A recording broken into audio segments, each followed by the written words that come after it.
Masuk akal nggak sih 17 tuntutan dilaksanakan dalam 1 minggu dan 8 tuntutan dalam waktu 1 tahun? Belum melihat semangat dari pemerintah ya. Nonton, ngobrol paten, ngobrolin yang lagi tren. Selamat jumpa lagi di acara Ngonten, obrolan rakyat jelata yang ngobrolin tentang yang lagi tren. Udah hadir berserta kita, ini Arif Budiman, yang jelas bukan ketua KPU Tempo dulu, tapi seorang kawan yang pengamat sosial yang sekarang ini bekerja lebih banyak di sektor analisis kebijakan dan lain sebagainya.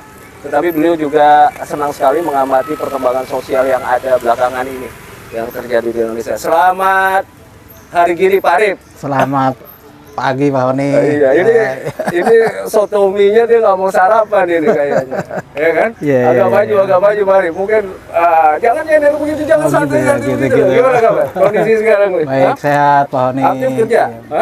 Ya gitulah. Kita gitu. harus jalanin hidup. Gimana? Ya kan harus berputar hidup terus. Gimana? Prospek ke depannya gimana nih? Bakal lancar atau bakal terhambat dengan adanya kondisi kayak gini Pak Arif? Ini saya sambil makan ya? Iya, silakan Pak Honi. Ya situasinya masih sulit ya. Sulitnya gimana sulitnya? Masih sulit itu. Belum ada sesuatu yang bisa memberikan harapan yang baik ya. Karena memang belum kita lihat bahwa kemarin eskalasi cukup tinggi ya. Cukup tinggi eskalasinya, kemudian sekarang menurun ya, tapi menurun ini juga harus menuntut satu tindakan yang memang menurut kita bersama, harapan masyarakat bersama, bahwa ketika tuntutan sudah disampaikan ya seharusnya bukan hanya untuk didengar ya kan. Banyak kita para elit kan bilang ya kami akan dengar, tapi sebagaimana ultimatumnya banyak perwakilan masyarakat sipil ya kan. Ini harus benar-benar ada tindakan yang nyata. Gitu.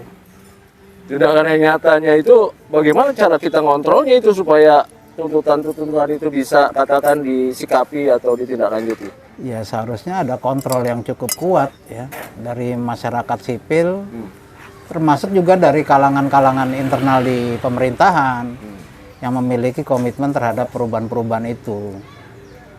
Kita tuntutan kemarin itu kalau tidak salah sudah hampir bulat ya, 17+8 ya. 17+8 yang dirangkum ya dari beberapa. Iya. Itu menurut kita itu juga cukup baik ya. Menurut saya cukup baik itu. Dan namanya tuntutan harapan itu kan sangat ini ya Pak Honi ya, sangat sangat ideal ya untuk dilakukan gitu loh. Yang paling idealnya itu apa sih sebenarnya dari tuntutan itu? Dari 11+8 ya? 17/8 ya? Hampir semuanya sebenarnya itu merupakan bagian dari kegelisahan Pak Honi. Bahwa 17, kenapa ada tuntutan itu? Karena memang tuntutan itu adalah sebenarnya sesuatu yang harus dipenuhi itu loh. Karena menyangkut ini soal layanan dasar, soal bagaimana keterbukaan informasi ya penyelenggara dalam perspektif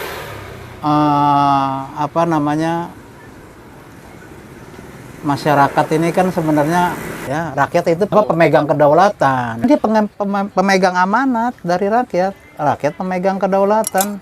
Masuk akal nggak sih 17 tuntutan dilaksanakan dalam 1 minggu dan 8 tuntutan dalam waktu 1 tahun? Ya semuanya masuk akal Pak Honi ya. Cuma maksudnya realistis nggak ya dalam 1 minggu itu bisa dicapai 17 tuntutan itu dan 8 tuntutan dalam waktu 1 tahun? Yang membuat realistis dan tidak realistis itu sebenarnya soal kondisi ya. Soal modalitas ya, modalitas kepemimpinan dan modalitas sistem kita gitu. Kita mulai baca mungkin ya satu persatu ya, misalnya 17 tuntutan yang harus diselesaikan dalam waktu satu minggu. Berarti jatuh temponya tanggal 5. Satu minggu berarti hari ini dong. Iya, ini kan Ya, tanggal pas Maulid tanggal ya 5 kan? Oke. Pas Maulid ini sebenarnya. Ya, 5. Misalnya di sini ada 17 tuntutan jangka pendek yang harus selesai dalam waktu seminggu ya. Kalau tugasnya Presiden ini, Pak Prabowo ini, ya, tarik TNI dari pengamanan sipil dan pastikan tidak ada kriminalisasi demonstran. Ya. Sekarang demonstran ada yang masih ditahan nggak ya? Hari ini? Ya kalau kita lihat berita-berita ya hampir semuanya sekarang dalam proses kan. Malah ada yang dituduh menyebarkan penghasutan. Artinya itu belum terrealisir. Ya Pak Honi bisa lihat sendiri faktanya ya. Katanya yang diproses itu masalah kriminalnya, bukan karena demonstrasinya, kan gitu. Makanya Masalah tadi saya pengusahaannya. sampaikan bahwa sebenarnya semua tuntutan ini masuk akal dan realistis itu loh. Tapi masalahnya modalitas pemerintahan kita ya, baik itu kepemimpinan, sistem ya, rasanya sangat sulit ya dalam waktu cepat begini. Ya dalam satu minggu ini. Terus terang saya juga belum melihat semangat dari pemerintah ya. Semangat ini dari kalau di sini ada beberapa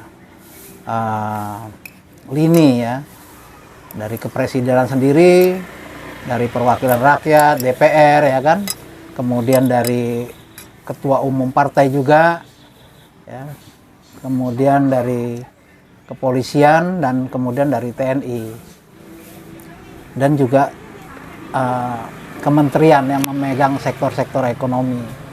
Nah itu menurut hemat saya,